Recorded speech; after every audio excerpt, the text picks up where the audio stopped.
Good morning, everyone. I think we still have a few people joining, but I think we can start because the session will be recorded and sent through with a follow-up email. So thank you so much for joining us today. Welcome to this webinar, which is going to be all about inclusion and how it can be a driving force for community engagement projects. Let me just quickly start by introducing myself and Citizen Lab. As some of you probably already know from previous webinars, my name is Laura and I lead the business operations for Citizen Lab in the UK. As an impact-driven company, we provide local councils, public organizations with an online engagement platform. If you are interested in learning more about the work that we do, please don't hesitate to get in touch via email or requesting a demo on our website.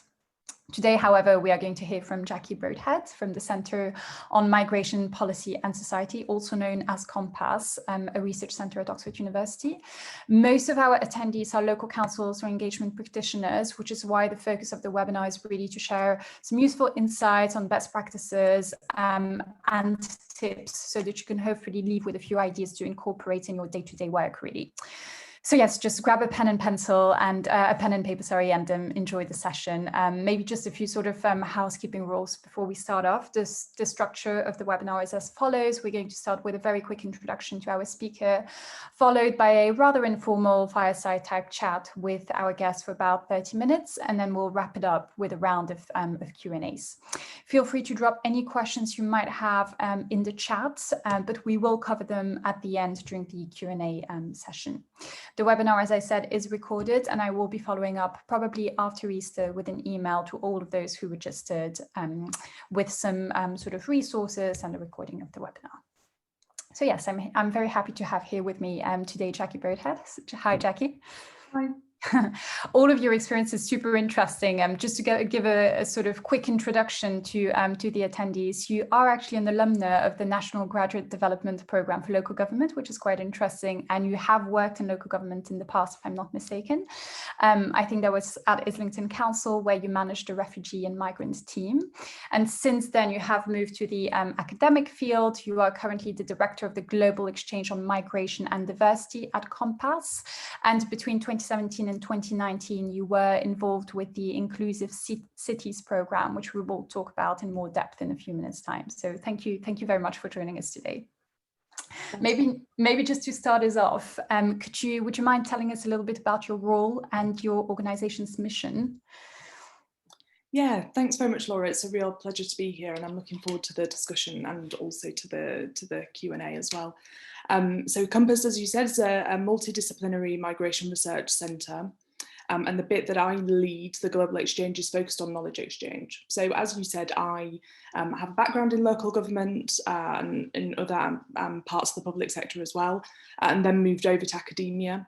And we really focus on that interface between research, policy and practice. So how do we translate what we find from research into what's happening in policy and practice, but also how do we make that a two-way process? So how do we make sure that we're working co-productively to inform our research agendas, whilst always maintaining academic independence, obviously, but making sure that we're trying to be kind of receptive to what the policy challenges are and to what we can learn from practitioners. So through that, the Global Exchange runs a number of projects. We have a particular expertise in working with cities.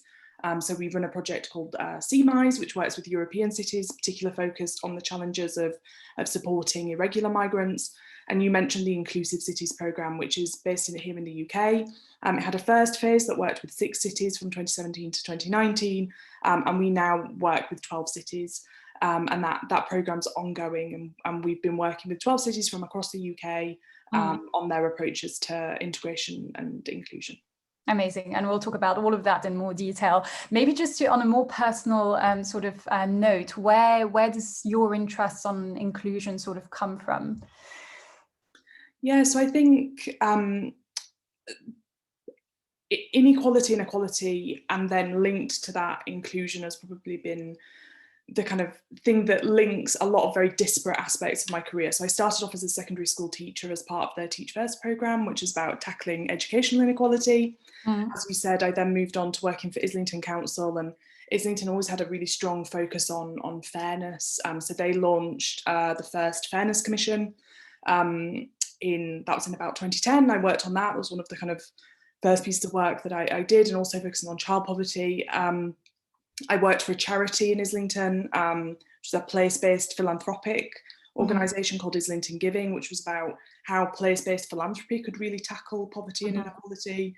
And then I moved on more to migration. So I went back to the council and I managed its no recourse to public funds team. We did a lot of work there about thinking about what would that look like if you put fairness as the kind of driving principle for NRPF provision. And I also established the council's Syrian vulnerable persons resettlement programme.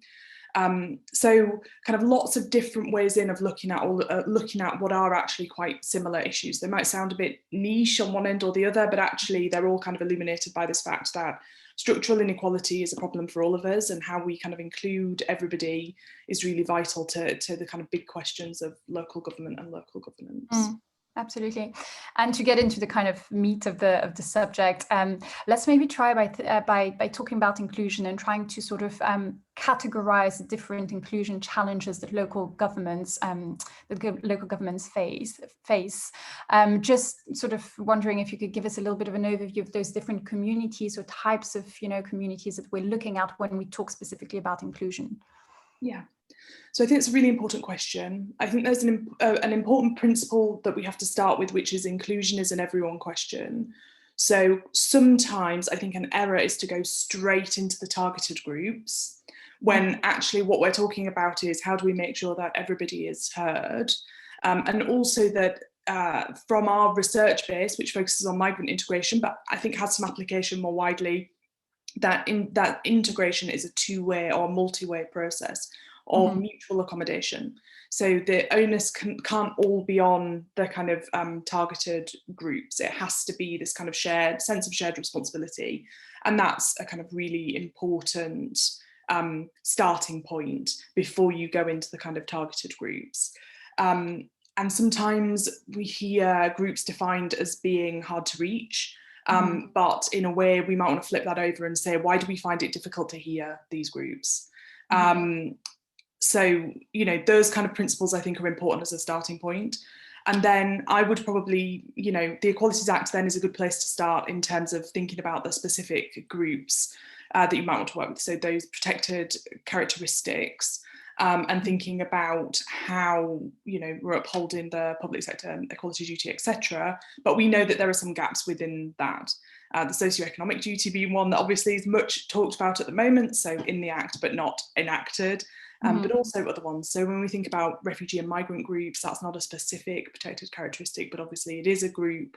They are groups where we think that there's a real kind of impetus to think about the work that local government is doing. And they can sometimes be hidden within that equalities approach. So it's important, I think it's important for local authorities to, have the best knowledge of their area and the population challenges in their area, understanding that data and then identifying the groups from there, but using some of those underlying principles to guide the approach.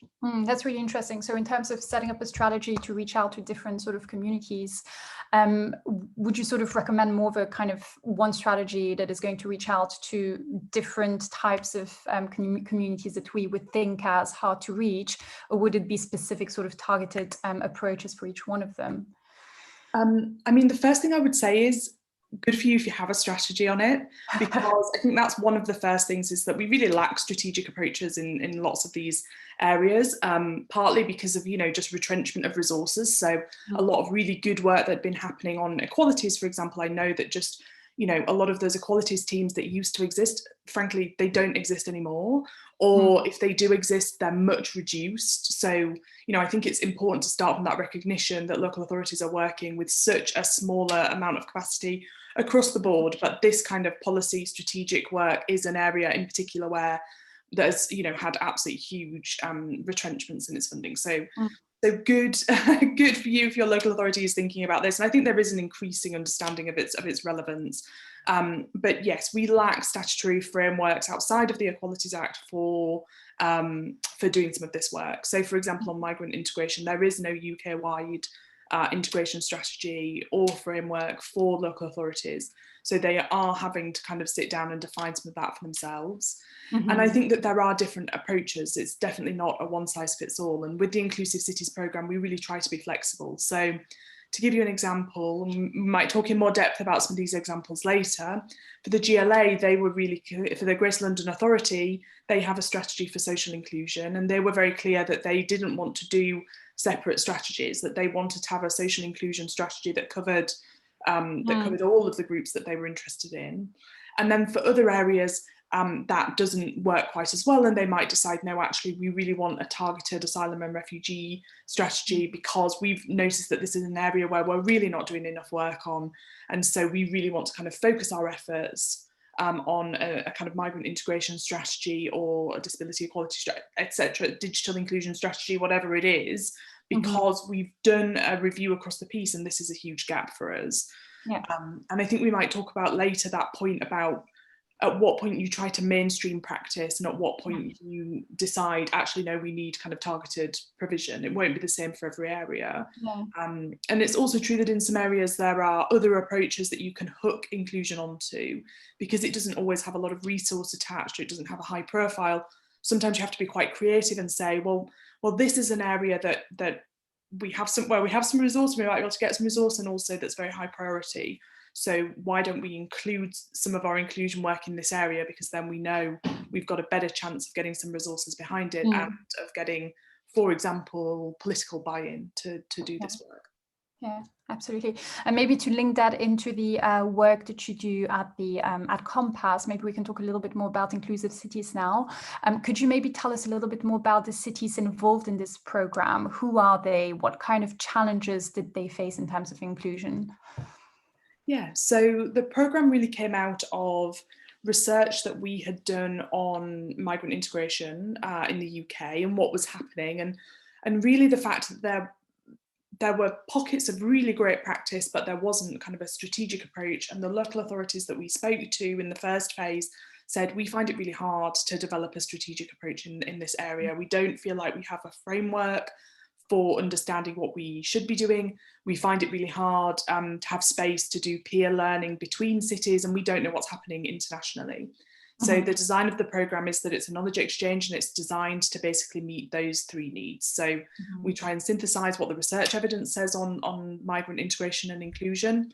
And one of the things that we've done out of the programme is produce the Inclusive Cities Framework, which is essentially 5 principles and 5 thematic areas that are a roadmap to guide local authorities about the work that they should and could be doing. This is specifically on migrant integration, but I don't think any of the principles, particularly the principles, I don't think they would be out of place in other topics as well. But but the starting point is on that. And maybe just to kind of give a little bit more kind of sort of content to that, could you maybe tell us about 1 or 2 of those principles?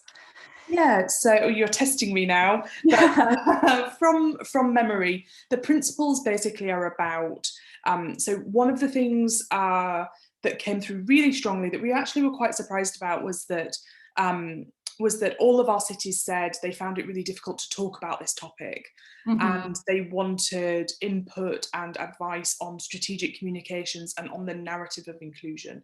So how do we tell a story about our place that is inclusive, and how do we build that sense of inclusion with all of our residents? So we've done a lot of work thinking about what an inclusive kind of place-based narrative looks like.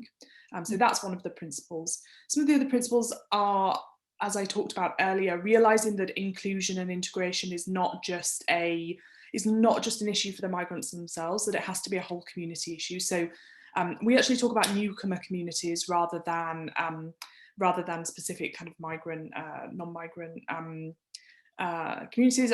That's quite specific, I guess, to migrant integration, but that's quite important to us, that kind of framing.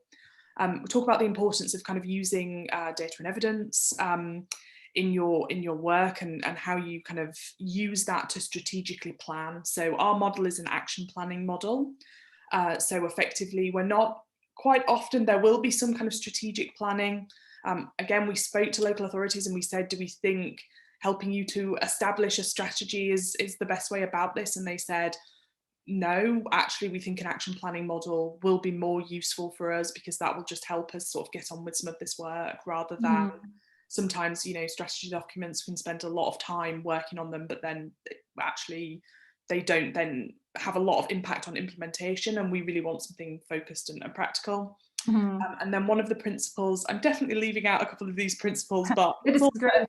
Really interesting. And then the last principle is basically about the different levels of government, so taking action at the local level. And one of the core beliefs of the programme is that really the power does sit with local government on these issues. They are the responsibilities of local government. Without adequate resources, absolutely, we accept that, but there is the power for local government to take action. Advocacy at the national level to change policy where that's appropriate, and then learning from best practice internationally. And we're a founder partner of an organisation called Welcoming International, which basically is a number of different types of movements around the globe that are looking at questions of integration and inclusion. So we try to draw in examples of best practice from what's happening in other countries as well.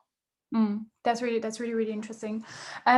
So one sort of topic that is on everyone's mind at the moment is COVID, of course. And in your experience, what is the impact of the crisis on inclusion? How we talk about inclusion? What steps local governments take in terms of tackling it? What is your insight on that? Yeah. So again, I would go back to the conversations that we've had with local authorities about what they wanted and needed from our programme about this. I think the first thing that sort of overrides everything almost has been the light shone on inequality, and that as a kind of, that's not new. Obviously, these are exacerbated by COVID. A light shone on them, but they've not been caused by COVID. They were there, and we're seeing more of them. And the British Academy has done a piece of work, Shape the Future. I think there's a really kind of valuable resource, sort of synthesising some of the academic research about inequalities. But I quite like that, you know, I quite like the phrasing of, you know, we're all in the same storm, but we're not all in the same boat. And that idea of what inequality then means for policy and practice. So I think that's really important, and the need for proactive intervention to mitigate some of those, that it's not enough to, that reactive approaches aren't enough on that. Proactive approaches are really needed. And then when we spoke to the local authorities, they told us the things that they thought were the priority. This was right at the beginning of the pandemic, and we have gone back to them to sense check whether these are still the issues, but by and large they have been. The first one, the absolute kind of top priority, which is much more specific, I guess, to migration rather than to inclusion more generally, but is important, is the issue of no recourse to public funds, and including migrants who don't have access to the benefits system, and the ways that they are excluded, and the role of local government in providing a safety net. And I think that's a sort of Maslow hierarchy of needs thing, which is essentially local authorities there are being asked to perform a kind of inclusive function on a very basic level, which is these are people without local authority support will not have, you know, very basic things like a roof over your head. And the everybody in policy, I think, has had quite profound implications for local government. So that definitely was, by and large, you know, was absolutely the kind of top priority. We've published a briefing on that, and we're actually renewing that because there's been a lot of policy change. But the other areas I would say are more general and probably kind of more applicable to wider groups. So the first was about community contact. So lots of huge worries about, and I know that this would be very relevant for Citizen Lab, is sort of thinking about actually the some of the advantages, obviously, of things moving online, but the very real disadvantages of losing that face-to-face interaction, who is included and who's not included in that, the quality of contact. And also from the research base on inclusion, there's a lot of work about bridging and bonding types of community contact, the potential for community contact to reduce intergroup discrimination and things like that. And we have this sense that probably it's much harder to do the bridging type of contact. So where you're moving outside of your group and you're linking with other people, I guess kind of like what we're doing here, but interaction within that is much more tricky. So how do you facilitate that? And lots of worry and lots of interest. The second is about access to information. So sometimes that's about language access, translation. We've seen a huge policy shift, I think. Most local authorities were not habitually translating information, and there'd been a big push against that. And the pandemic, we've seen a big shift in practice in lots of local authorities to translating information for obvious reasons, public health imperative, but it will be interesting to see the extent to which that shifts, and also, you know, the work that's been done on the digital divide as well. And then finally, so those briefings are all up and published, and we can share those. And then the last one that we haven't quite done yet is on inclusive recovery. So what comes next? And again, a lot of our local authorities are in that process of establishing working groups and doing strategic planning about what comes next. And what we're really interested in that is, what's the inclusion lens on that? So that's going to be something that local authorities are going to put a lot of energy and effort into. How do we make sure that inclusion and tackling inequalities is at the heart of that recovery process? It's really interesting, really, as you said, resonates with the work that we do. And for those listening, I would definitely recommend having a look. I will share the link in my follow-up email at the platform, the online engagement platform that we sort of set up for the London Borough of Newham, one of the most diverse councils in London as well. They really moved online because of COVID. So it's quite interesting to see what they're doing at the moment to sort of compensate for the lack of that physical contact. And it's definitely true that it is very sort of, it's a difficult situation for everyone, whether it's professional, whether it's at a community level, whether it's on a personal level.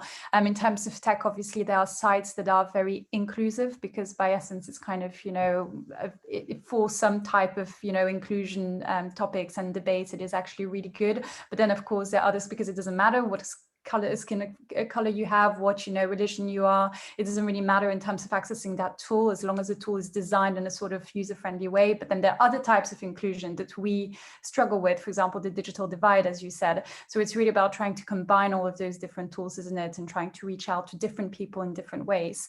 One more thing about the Newham platform, which is quite interesting, is what you just mentioned about languages, because it is definitely something that they have on their mind as well, and which is nicely translated into the use of the platform and how they translate some of the content to make that more accessible. So definitely a lot of what you mentioned is these are things that we also notice working with local governments, and how they try to navigate the COVID crisis while remaining inclusive with different groups.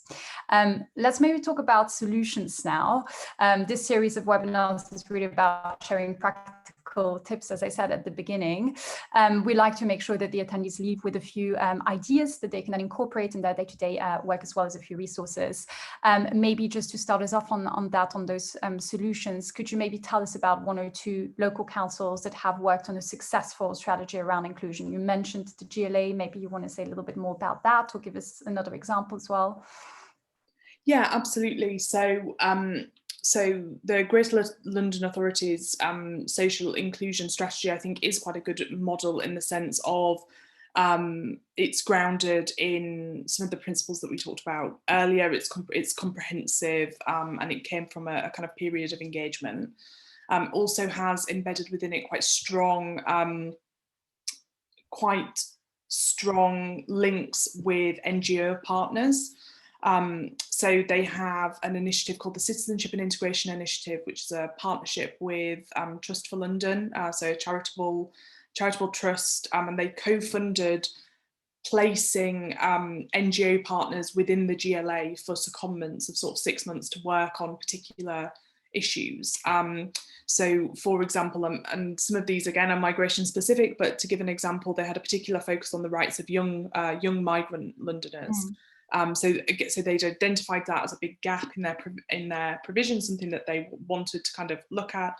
They seconded in staff from an NGO called We Belong, which focuses on the rights of young people who have been in the UK for a long time but are not British, and find out that they don't have British citizenship, and therefore can't access further education and higher education.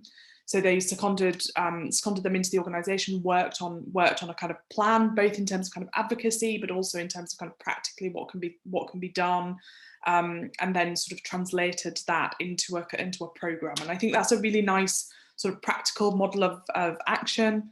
I think the co-funding model is also really interesting in areas where there are charitable foundations, to think about, are there ways in which we can kind of co-fund some of these models, because we know that finding resource for these types of programs is always really challenging.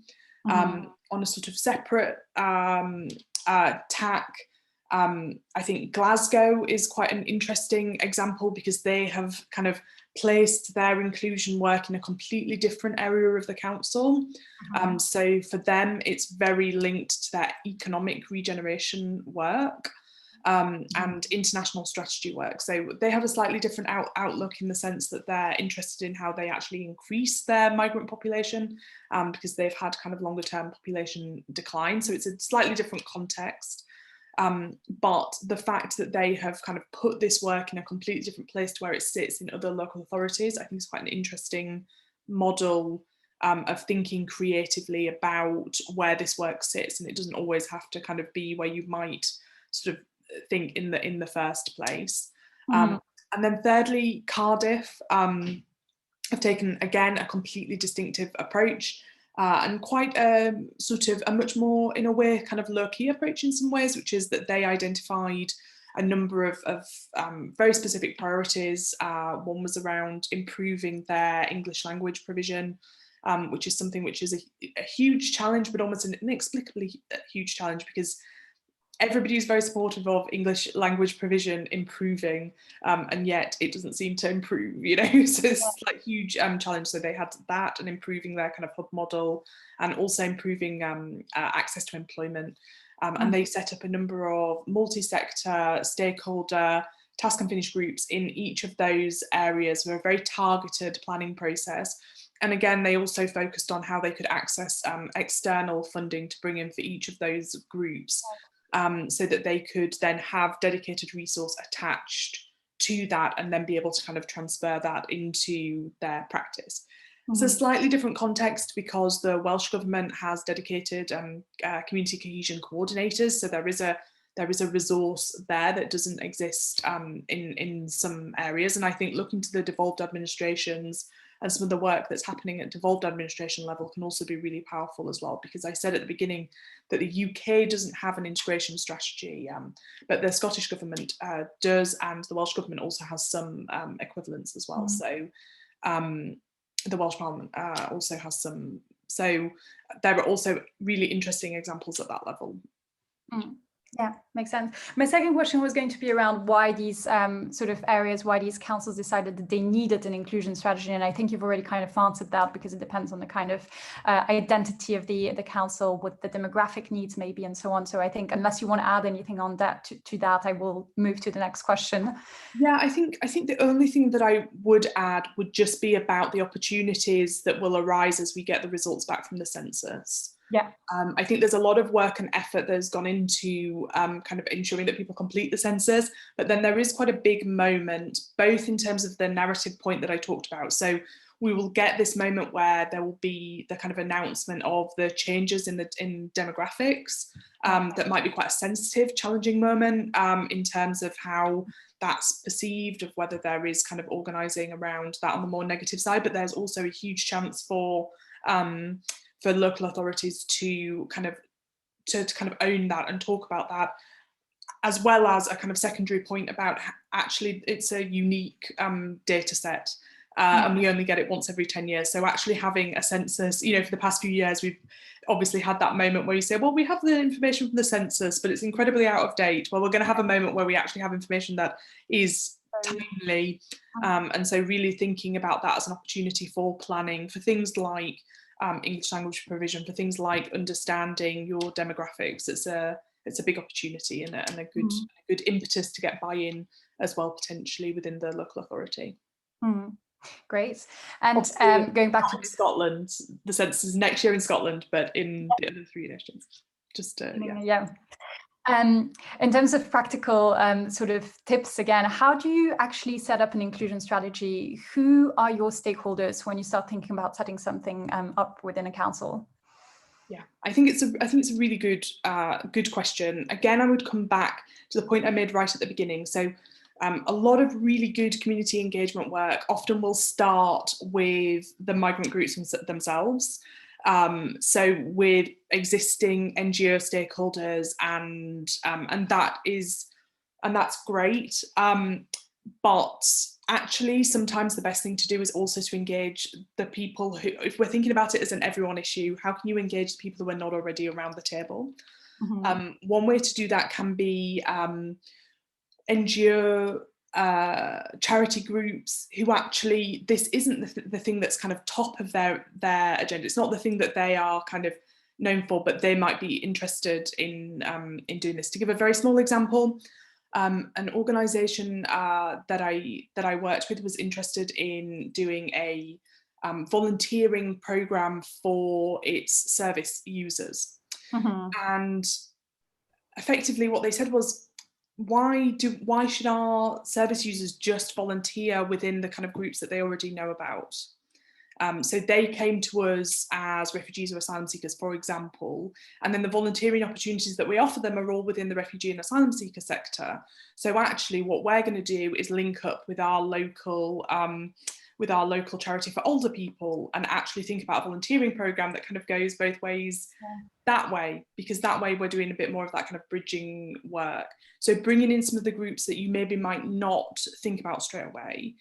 So that's supposed to be specifically, I guess, within kind of NGO world, but also there are huge kind of groups that we never really speak to that much about this. And linking back to the kind of Glasgow example, one group is employers and business. We don't make very strong asks of employers and business around integration and inclusion often, and it's a kind of large, I think it's a kind of large area where there could be a lot more work and engagement going on. So thinking about what some of the kind of unusual suspects are. And then obviously also thinking about the ways in which, as I said before, if you think of groups as hard to reach, it's also thinking of the ways in which you find it difficult to listen. Absolutely. In terms of setting up that strategy, we've talked about NGOs, we've talked about stakeholders, we've talked about businesses. I'm wondering how important resident engagement has been in those inclusion strategies that you've worked on. Yeah, I think it definitely is integral. I think it's one of the learning points that we can definitely take from the programme, from some of the international examples. I think we've been very cognizant of the fact that that resources are limited and that we want to promote kind of action within the programme. So whilst we've really encouraged resident engagement as part of some of this work, we haven't made it a kind of prerequisite for all of the work, because we know in some cases it's really challenging to be able to do that, and we don't want to stop work happening. However, there are some really there definitely are really excellent UK examples of really strong kind of resident engagement on some of these topics. But I also think there are some really good international examples. Pittsburgh, so we did an international learning exchange with our UK cities and some US cities a couple of years back. And one of the cities we visited was Pittsburgh in the US. And they had a very kind of comprehensive and thorough community consultation and resident engagement exercise that they had done on their strategy, which I would really kind of recommend taking a look at. That is absolutely not to say that our UK cities haven't been doing that. They have been as well. But I think there is a balancing act, because sometimes, so we had a lot of conversations about whether including that as a prerequisite within our kind of framework, whether we wanted to do that. And we didn't want to put people off from actually doing the kind of work of it, because sometimes local authorities said, we feel like we have this information from different places. We've done community consultations in different areas, and we think we can take some of the information that we have from that rather than having to rerun a whole exercise. And I'm really supportive of not redoing work just for the sake of it. So I think if you can reuse things that you've done from other areas, then absolutely you should sweat the research that you've already done. But community consultation and resident consultation is absolutely fundamental, because you have to kind of have that sense. The other piece of work that I would point to as well is a piece of work that Migration Yorkshire and IPPR did recently, which is called the Communities Up Close project, which was a focus group project in, I think, 12 neighbourhoods across Yorkshire. all about integration and inclusion, and tackles a lot of the issues that I've talked about. So many great examples. It's amazing. Gonna have to listen back to this and make some notes. In terms of those engagement, engaging residents, and maybe in the Pittsburgh example, from other examples, what are some of the methods that were used to connect with residents in a more inclusive way? Do you have anything, any sort of information around that? Do you have a kind of specific angle that you're particularly interested? I'm just wondering if it's more kind of how would they, either how the residents, it would be interesting to know how residents are selected to talk about inclusion. If not, it would be interesting to know in what kind of context format those conversations with residents would take place. Either of those would be interesting if you have some insights on that. Yeah, I mean, I think that there is a kind of vast range. So if you're looking at some of the commissioned research, obviously that's going to be kind of using standard kind of focus group techniques, often commissioned out. I don't think there's anything wrong with that if that's kind of, the most practical way for you to do it. I think often a lot of this is through trusted partners and relationships. So thinking about all of the different kind of places of engagement that you have within the community, and thinking about how you draw on those assets, because they're often going to have the kind of best knowledge of the community. The flip side to that is that sometimes that can mean that you're only getting the engaged groups who already access those services. So then there obviously kind of is a kind of big challenge on the other side. We did have a creative example of kind of resident engagement from Newport. So they run quick surveys via their bus Wi-Fi, which there was quite a lot of interest in. So in order to access the Wi-Fi on the bus network, they ask you a couple of questions about services as a kind of way to, which I sort of thought, I like that, but also if I was trying to get on the bus Wi-Fi, I might be like, okay.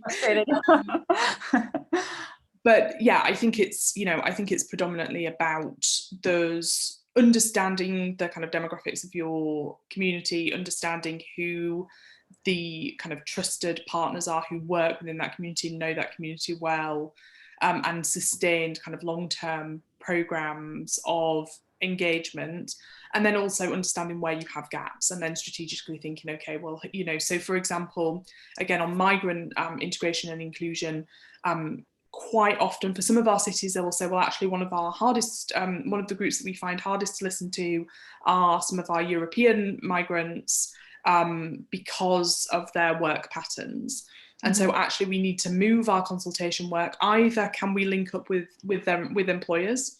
So, can we make the connection in that way? Because that might actually be the kind of partners that we kind of need. Do we actually need to look at our funding profile to say, well, actually we fund a lot of groups for our very established communities, but we don't fund or support, or we don't have any groups that support some of our newer, again, I'm using the example of migration because that's what I know, but we don't have groups that support our newer migrant communities. So actually, do we need to put a call out, or do we need to try and seed some community organising around those groups?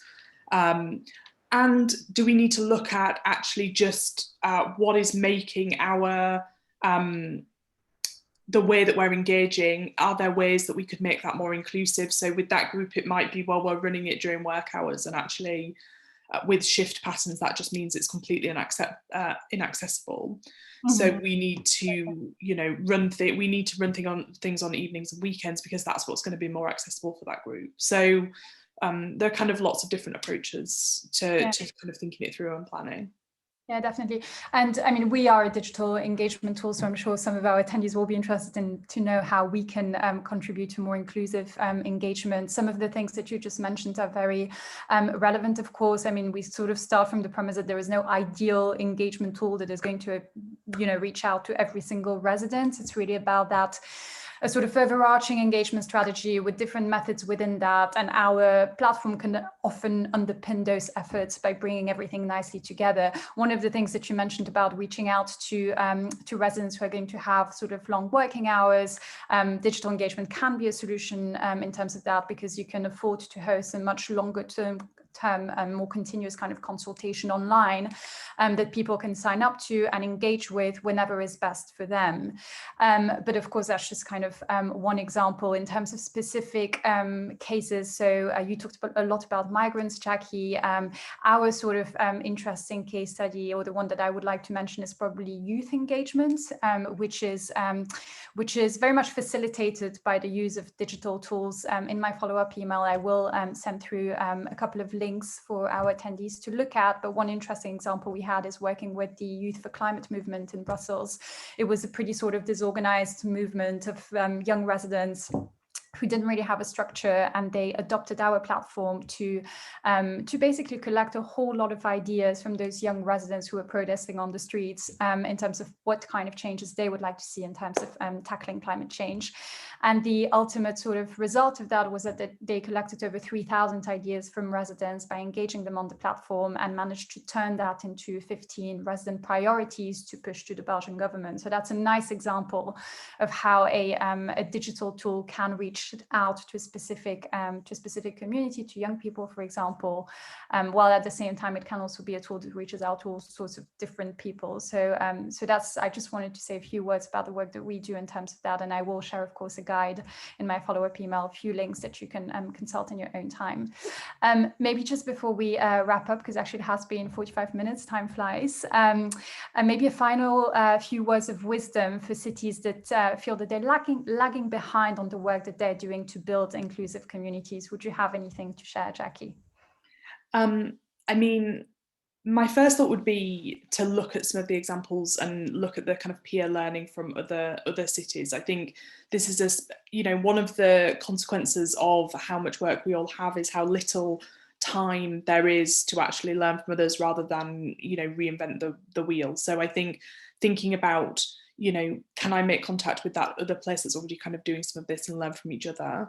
I would also say, because there isn't the kind of perfect solution out there, I think it is a case of not letting the kind of perfect be the enemy of the good, and the best way to kind of learn this is to kind of get going and to embed some of those principles. So putting inclusion as an everybody issue, really putting community consultation at the heart of what you're trying to do, identifying clear priorities, and trying to draw in other stakeholders, and in particular other funders, so that you can get some resource behind what you want to do.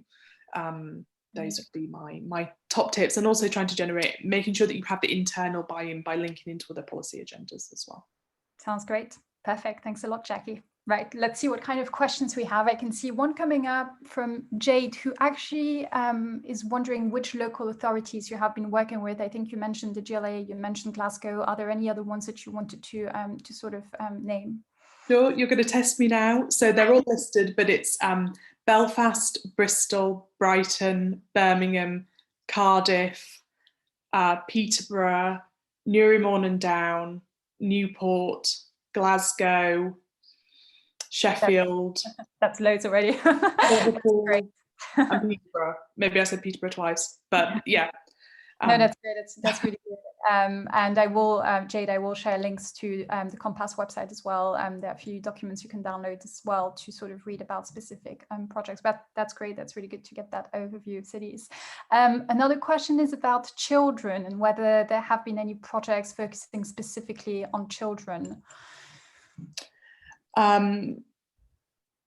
Yeah, Laura, I don't know if you have some examples. I'm thinking, yes, of course there are, but then my mind has gone slightly blank. Yeah. Certainly, we know that Peterborough had a really good project actually, in collaboration with their university, where they worked with some sixth form students. The sixth form students themselves designed the piece of survey research that went out to all of the schools in Peterborough to ask secondary school children, and I think maybe some college age young people, about their understanding and experiences of integration and inclusion in Peterborough, and then use that to inform their work. And it's a really nice example of co-productive research.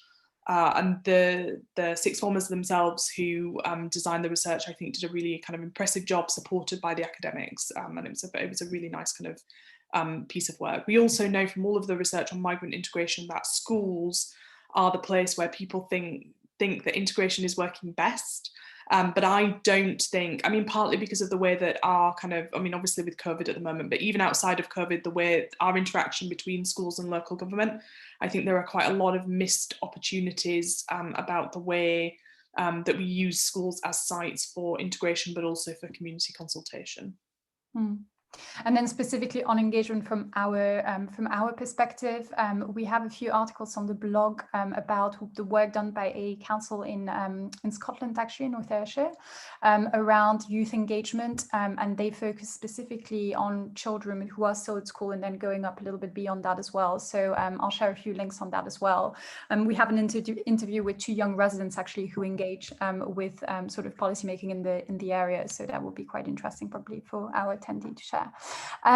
Another question from Mel is, we have a new development in our area of 2,500 dwellings. Where do we start with ensuring that new residents integrate with existing communities?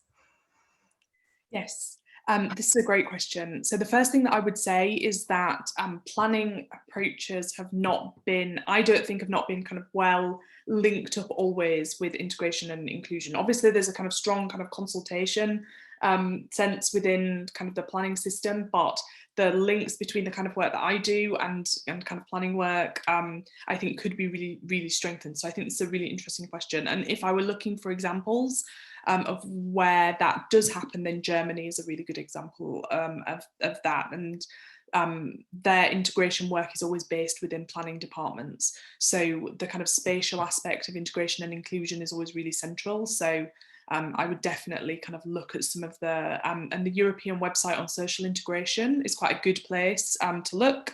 I used to coordinate the UK side of things. Obviously they're still up there, but we're not a kind of active member anymore. But the German side of things I know has some really good kind of case studies. There's also a website called Cities of Migration, which has lots of kind of case studies of good practice, and I think includes some German examples that it would be worth looking at. But my sense, I mean, I think it would also come back to the points that I made earlier, which is essentially about starting with that, not solely focusing on the new residents themselves. It's that bridging work. So how are you doing work that kind of bridges between the existing community and the kind of newcomer community? Where are the places of interaction? Are there things that you can do that will actually facilitate that kind of interaction in a positive way? I actually live in a new development myself in London, and I think there's been some very good kind of two-way outreach between longer standing kind of communities and the kind of newcomers in a different way. Newcomers as in they've just arrived on a kind of residential development, but I think it's a really good question and not something that's kind of analysed as much as it could be. Great, thank you for that response. And then we have a last one which I can see, which I think is going to be a little bit more for me than for you, Jacqui. Do you see that political conflict can be a problem in dealing with engaging people's feedback into very sensible issues, and how does the use of the platform, so I imagine the Citizen Lab platform, improve a positive dialogue that goes beyond ideological political risks?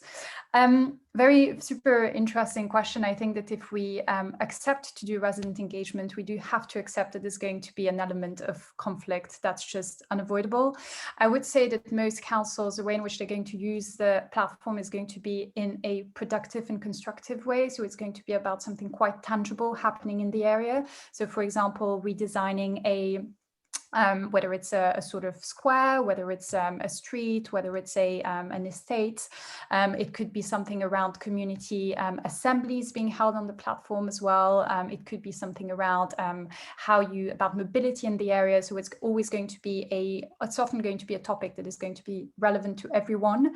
And the debate is going to be fairly sort of welcome on the platform, because if you accept to do engagement, as I said, you do have to accept that there is going to be a sort of element of of tension sometimes around certain issues. The key is to kind of keep it pretty constructive. So really explaining to residents what the purpose of the engagement is, how they can benefit from it, how their feedback is going to be sort of incorporated in the process. And in terms of avoiding any sort of, I wouldn't say conflict, but more kind of abusive content on the platform, is going to be more about setting those guidelines on the platform, making it clear what kind of content you are going to accept, what kind of content you're not going to sort of accept, and really making sure that people are aware of the community safeguarding rules, knowing what is sort of something which can be posted or not posted on the platform. But I would say that you need to leave a little bit of place for that conflict to take place, because that's also sometimes where ideas will come out. You cannot simply keep that quiet, I think, but that's the way that we think about it. A bit of conflict is good, too much, of course, not so much. And let me just see if we have any other questions. I have, again, another one for us, more for Citizen Lab, which is around our workshop feature. And the question is, so this is a really good engagement resource. Do you know when it will be compatible with mobile devices and tablets, including possibly, which might be preferred by some, including many younger people? That is definitely something that we're looking at. So we have our workshop feature is basically a sort of video conferencing tool complemented by quite a lot of written input, so that you can really give your residents, your attendees, the feeling that they're contributing towards a deliverable together, not just attending another workshop. That is also why it's currently not compatible on mobile devices, because we add that layer of written input where you really work on something, and that's the difficulty of bringing it onto a mobile device in terms of how residents will interact with it. But we will keep you posted whenever something is sort of added to that feature, of course. I think that's pretty much the questions that we've had. So Jacqui, thank you so much for joining us today. Thank you so much for all of your input. It's been super interesting. This session is recorded again, so I will follow up in an email probably next week with the recording and a few resources for those who are interested in reading more about the work that Jacqui does. If you have questions for me, please don't hesitate to reply to my email. Always available to schedule a demo and talk a little bit more about the work that we do at Citizen Lab. Thank you so much for joining, and I hope you'll have a great afternoon. Thanks very much. Bye. Bye.